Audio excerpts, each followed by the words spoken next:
tous ceux et celles qui aspirent au don de prophétie, juste pour être capable de connaître les choses sur les gens, vous n'aspirez pas au don de prophétie, vous aspirez au don de prophète.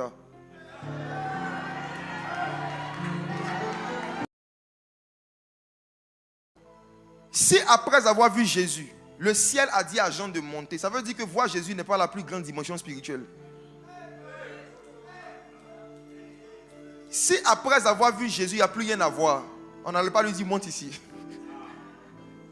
Donc peut-être qu'il y a des gens ici qui ont déjà vu Jésus. Ne laissez pas vos expériences prophétiques passer, vous faire croire que vous avez déjà tout vu.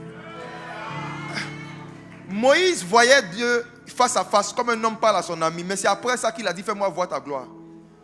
Et quand il a dit ça, Dieu dit personne ne peut voir ma face et vivre. Donc ce qu'il voyait avant c'était quoi? Dieu ne montre jamais tout son visage à une seule personne, c'est pas possible. Ce qui tue en nous le désir de monter, c'est ce qu'on a déjà vu. Ce qui tue en nous l'envie de voir ce que l'œil n'a point vu, c'est ce que notre œil a déjà vu. Ce que l'œil a déjà vu tue le désir de voir ce que l'œil n'a point vu.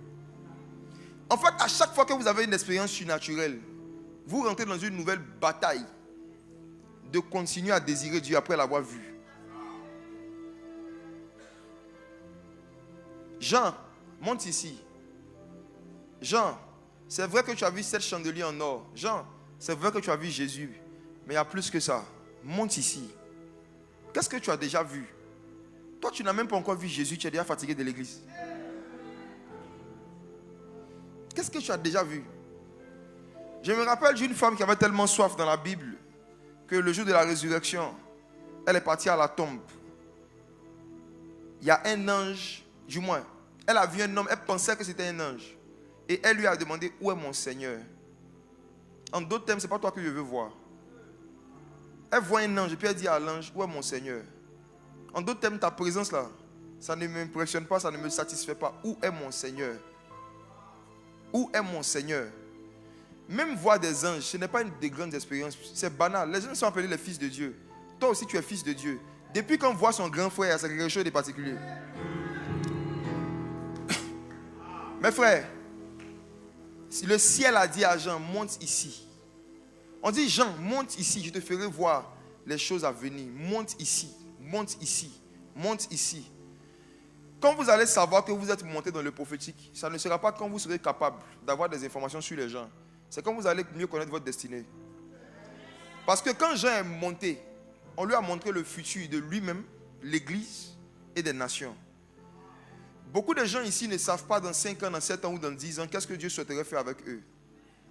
Mais pour eux, avoir le don de prophétie et des paroles de connaissance, c'est avoir des informations sur la vie des gens. Tous ceux et celles qui aspirent au don de prophétie, juste pour être capable de connaître les choses sur les gens, vous n'aspirez pas au don de prophétie, vous aspirez au don de prophète. Le don de prophète ressemble au don de prophétie.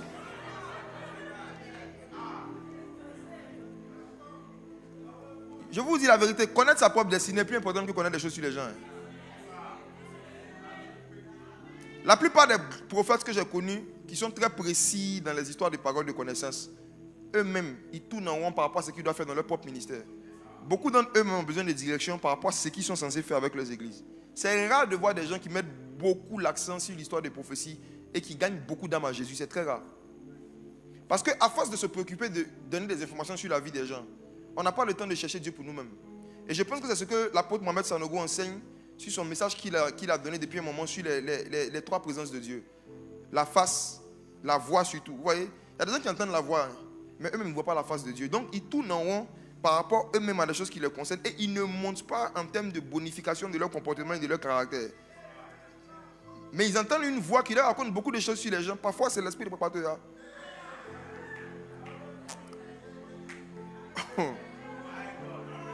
Voici. Comment monter?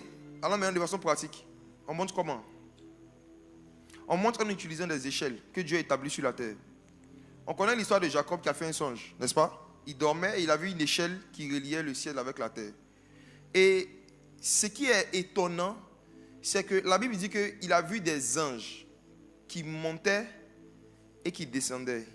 Dans les dessins animés que nous regardons et dans la pensée populaire, les anges sont censés avoir des ailes. Donc des gens qui ont des ailes, ils font quoi avec l'échelle? Si les anges même ont besoin d'échelle pour aller vers Dieu, et nous? Les anges même ont besoin d'échelle. Ils ont besoin d'une échelle pour monter, pour descendre. Donc nous, on veut monter, mais pas monter juste par des prières. On a besoin d'échelle. Donc j'ai fait une étude biblique pour essayer de comprendre les échelles là, c'est quoi, puis c'est où. J'ai eu quelques éléments de réponse. L'une des échelles les plus puissantes que Dieu a établies sur la terre, ce sont les auteurs des livres. Les auteurs des livres. Jean 1, verset 50 à 51. Les auteurs des livres. C'est une très très très grande bénédiction d'avoir un pasteur auteur. Pasteur auteur. Pasteur qui écrit.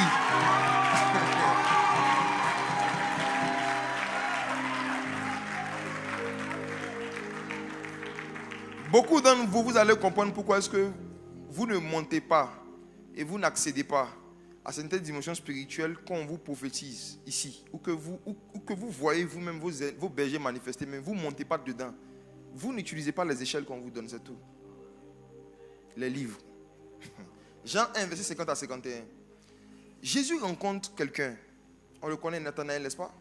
Ils ont une conversation. Le gars était incrédule au départ et Jésus a réglé ça avec une parole de connaissance rapide en passant.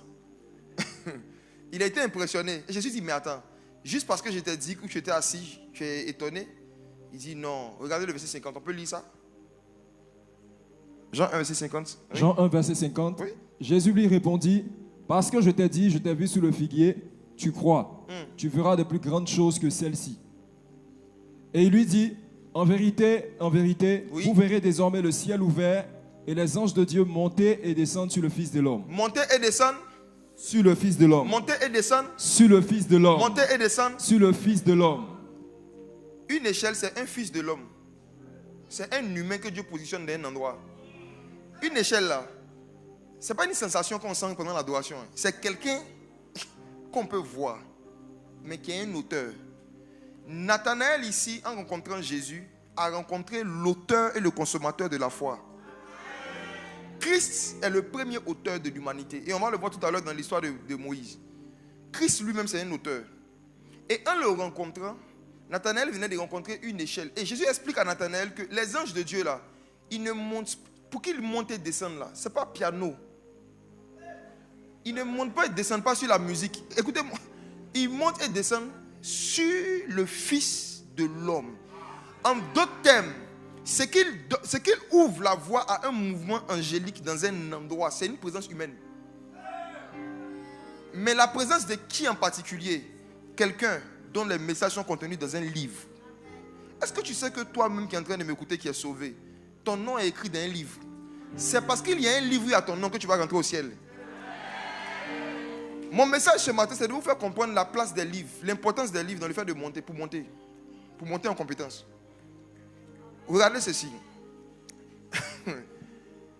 Beaucoup de chrétiens écoutent les prédications de leur pasteur. Ils acclament, ils proclament, ils voient les dimensions dans lesquelles le pasteur opère. Mais il y a combien qui lisent les mêmes livres qu'eux? Beaucoup n'arrivent pas à monter dans les mêmes dimensions spirituelles que ceux qui les conduisent parce qu'ils négligent les livres. Même Jean dont j'ai parlé tout à l'heure. En fait, je vais donner des éléments qui vont vous rappeler d'autres histoires de la Bible vous-même. Dieu va vous enseigner. Des gens même se sont retrouvés dans le monde spirituel comme Jean. Même dans le monde spirituel, on lui a donné encore un livre, on dit mange. Même dans le prophétique, dans le monde spirituel, même pour monter dans le monde spirituel, c'est encore une affaire de livres. Celui qui s'éloigne de la lecture s'éloigne de son futur. Dieu cache les futurs et les destinées des hommes dans des livres. Et quand Satan veut que tu restes ignorant de ton futur spirituel, même social, même financier, il crée en toi un éloignement par rapport à la lecture et au livre. Oui. Le diable est en train de se battre pour que dans notre génération, il y ait de moins de prédicateurs possibles qui laissent des livres.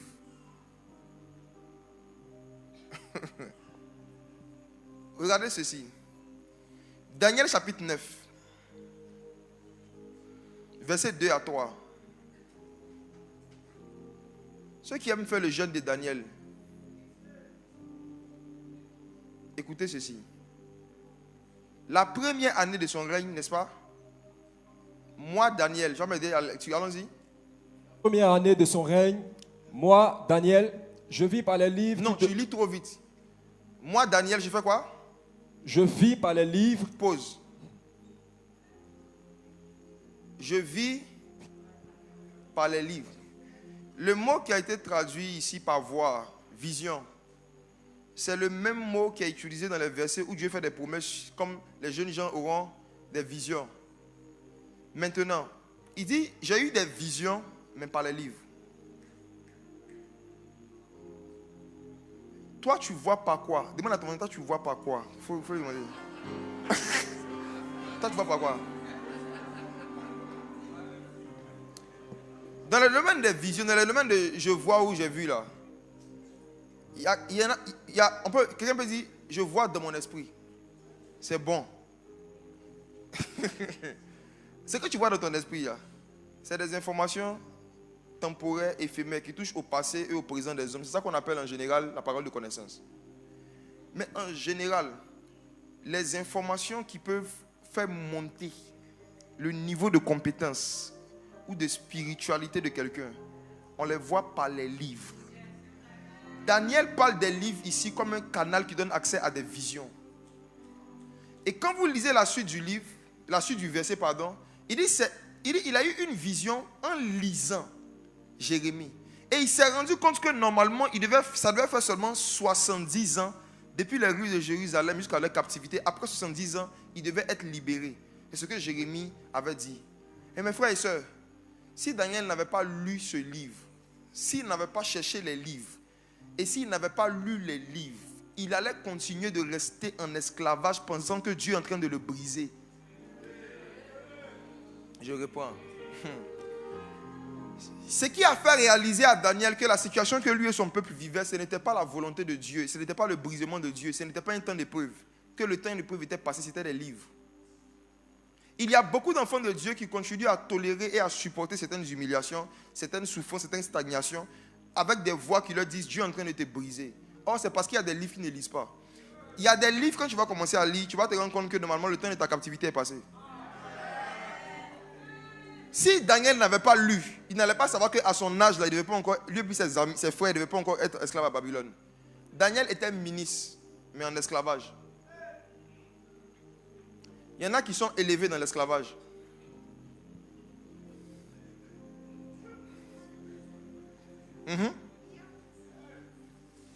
Daniel était ministre, mais à Babylone. Daniel savait que ce qui rend heureux un enfant de Dieu, ce n'est pas l'élévation, mais c'est la liberté. Il était élevé, mais il n'était pas libre.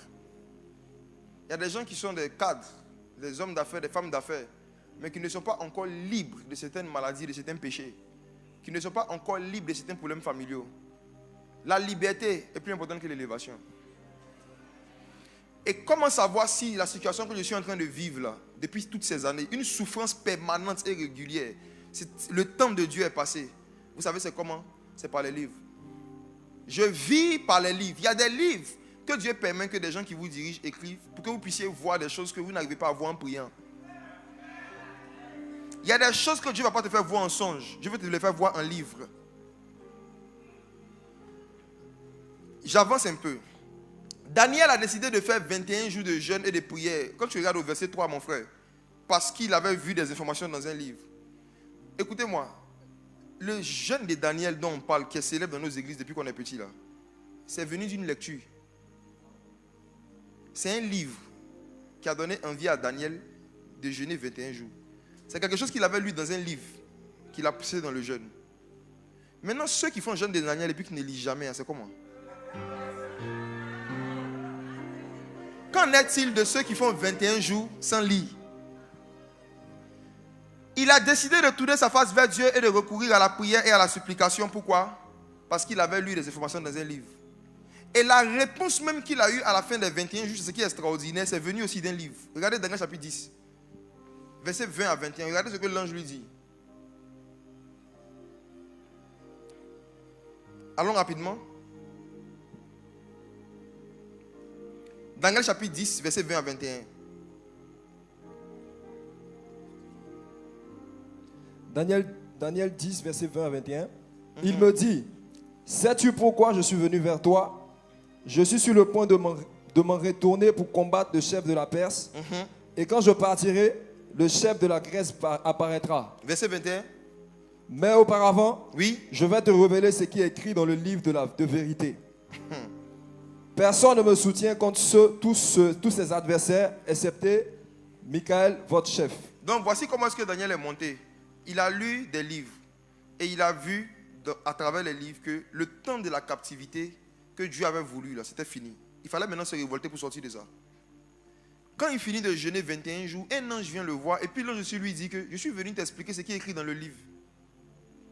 Le livre de vérité dont il parlait ici, ce n'est pas la Bible. La Bible n'existait pas à l'époque. Il y avait un livre auquel lui, l'ange, il avait accès que Daniel n'avait jamais lu. En fait, c'est comme s'il disait à Daniel, la réponse que tu cherches, c'est dans un livre. Mais comme je sais que tu n'as pas accès à ce livre-là, je suis sorti de la bibliothèque céleste pour venir t'expliquer ce qui est écrit dans le livre. Donc, mes frères et sœurs, il y a beaucoup de directions, de réponses, d'idées qu'on cherche pour pouvoir monter dans tous les domaines de la vie. C'est caché dans des livres. Donc, jeune de Daniel là, c'est quelqu'un qui avait une vie de lecture qui a fait. Et puis à la fin, lui-même, on est venu lui parler d'un livre. Il y en a qui font 21 jours de jeûne sans lire. Ils parlent en langue seulement. C'est pour ça qu'ils ne reçoivent rien. Que la lecture revienne au centre, soit à l'alpha et à l'oméga de votre relation avec le Seigneur. Que la lecture redevienne une pratique. Voyez les livres comme des échelles que Dieu met devant vous pour que vous puissiez accéder à des dimensions que vous négligez. Le Seigneur n'a pas donné la prière pour supprimer la lecture. Il a donné pour compléter. Dieu n'a pas donné la prière pour supprimer les lectures. Il a donné pour compléter. J'avance rapidement pour terminer avec ceci. Si vous prenez le cas de Moïse et des enfants d'Israël, comment est-ce que Dieu les a fait monter à Canaan? Le même mot revient. Chacun d'entre nous a notre Canaan. Canaan, en fait, c'est un ensemble de bénédictions que Dieu a préparé d'avance pour toi. Un ensemble de grâce et de faveur, un niveau de puissance, d'autorité, de beaucoup de choses que tu es censé avoir à un moment de ta vie. Mais on monte à Canaan. On n'avance pas vers Canaan, on monte. Maintenant, comment on monte? Dans le cas de Moïse, les livres encore étaient au centre. C'était l'échelle principale que les enfants d'Israël devaient utiliser pour monter à Canaan. Prenez Exode 24, verset 1. Est-ce que la com peut m'aider avec m'afficher le temps qui reste pour qu'il fasse en fonction? Dieu dit à Moïse, monte vers l'Éternel, toi et Aaron, Nadab et Abihu, et 70 des anciens d'Israël, et vous prosternez de loin. Dieu dit à Moïse, fais quoi? Monte. Monte vers l'Éternel. Oui. Toi et Aaron, Nadab et Abihu. Ils ont cité combien de noms ici? 4. Mais pourquoi il n'a pas dit monter? Le français courant, ce serait monter vers l'Éternel. Toi et Aaron. Il dit monte, toi et Aaron. Chaque fois que Dieu veut faire monter un groupe de personnes dans une nouvelle dimension, c'est un homme qui prend. Il le fait monter. Maintenant, ceux qui le suivent là, ceux qui pratiquent les instructions qu'il va donner, ceux qui lisent les livres qu'il va leur dire de lire là, c'est eux qui vont accéder à ce qu'il est en train de raconter. Chaque fois que Dieu veut vous faire monter dans une dimension, dans une compréhension, dans un niveau de productivité que vous n'avez pas, Dieu prend un homme à qui il donne un livre et il vous dit que ce qui est écrit dans le livre, c'est ce qu'on doit faire pour monter. Et c'est ce qui s'est passé après au verset 12. Regarde, verset 12 rapidement. L'Éternel dit à Moïse, monte vers moi sur la montagne, oui, et reste là. Reste là. Je te donnerai des tables de pierre, la loi et les ordonnances que j'ai écrites pour leur instruction. Est-ce que vous réalisez que Moïse est allé jeûner 40 jours pour recevoir un livre? Ce qui était l'image des livres à l'époque, c'était ça, les tables de pierre, un support sur lequel il était écrit. Moïse a jeûné 40 jours. Dans les 40 jours là, le fruit des 40 jours là, c'est quelque chose que le peuple devait lire. Maintenant, vous allez voir que tout ce que les enfants d'Israël devaient faire pour rentrer à Canaan, là, c'était dans le livre en question. Tous ceux et celles qui négligeaient le livre ne sont pas rentrés à Canaan. L'une des raisons pour lesquelles ils ne sont pas rentrés, c'est que la première fois où on voulait lire le livre en format audio, ils ont dit qu'ils ne veulent pas. Regarde, Dieu s'est mis sur la montagne. Dieu leur avait dit eux tous de venir. Parce qu'ils ont dit, il veut que Dieu descende. C'est ça, on veut que le Seigneur descende. Dieu, il dit Dieu descend. Quand Dieu a commencé à descendre, eux, ils ont dit à Moïse, Seigneur, il faut parler à Moïse. Il va venir nous parler. Moïse est parti. Dieu avait lui-même déjà écrit quelque chose qu'il a donné à Moïse. Maintenant, il y a un phénomène qui s'est passé, vous le connaissez. Les enfants d'Israël ont adoré le veau d'or. Quand Moïse est descendu, Moïse s'est fâché. Et dans sa colère, Moïse s'est attaqué au livre. Suivez bien cette partie. Moïse a cassé le livre que Dieu avait écrit de sa propre main. Moïse a détruit le livre. Et parce que Moïse avait détruit le livre, Moïse était obligé de refaire le jeûne de 40 jours. Il y a des efforts spirituels que vous serez obligés de refaire parce que vous avez négligé certains livres. Il y en a ici, là, vous avez déjà fait des jeûnes de 21 jours. Mais devant Dieu, ça ne compte pas. Parce qu'à la fin des 21 jours, il y a un livre qu'on vous a donné, vous n'avez pas lu, vous devez refaire encore.